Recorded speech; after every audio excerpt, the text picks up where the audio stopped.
Bernie's labeled himself, not me, a democratic socialist. I think that's the label that the president's going to lay on everyone running with Bernie if he's a nominee.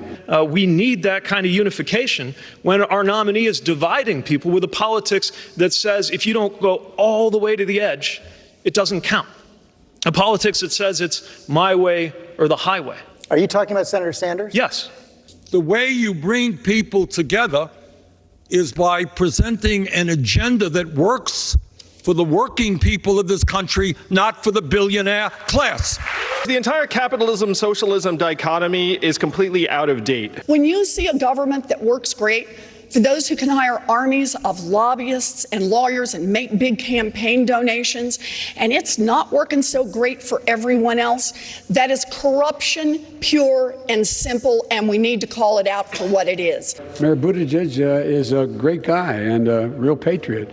He's a mayor of a small city who has done some good things, but has not demonstrated he has the ability to, and we'll soon find out, to get a broad scope of support across the spectrum, including African Americans and Latinos. We need a perspective right now that will finally allow us to leave the politics of the past in the past, turn the page, and bring change to Washington before it's too late. Politics of the past, I think, were not all that bad. I'm a fresh face up here for a presidential debate, and I figure, Pete, that 59, my age, is the new 38. We have a newcomer in the White House, and look where it got us. I think having some experience is a good thing. This is not about Hunter Biden or Vice President Biden or any Biden. This is about an abuse of power by the president. He should be pinning a medal on Vindman and not on Rush Limbaugh.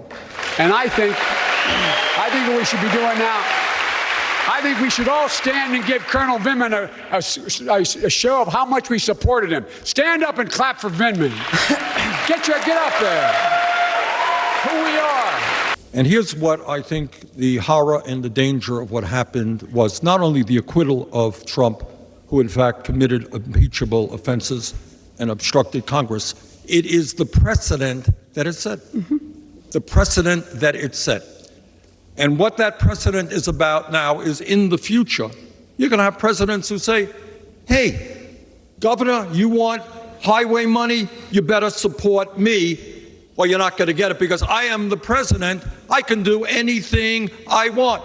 I would only appoint judges that would respect precedent, and one of those key precedents is Roe v. Wade. And we are going to protect our rights to have dominion over our own bodies. Then it's going to mean we can't simply rely on the courts. I will never nominate any person to the Supreme Court or the federal courts in general who is not 100% pro Roe v. Wade.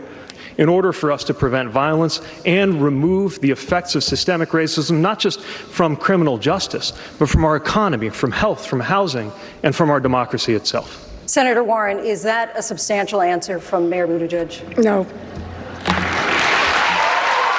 We need to rework our criminal justice system from the very front end on what we make illegal all the way through the system. We have a racist society from top to bottom, impacting healthcare, housing, criminal justice, education, you name it. But there's something else insidious going on that we haven't addressed, and that is the systematic racism when it comes to voting.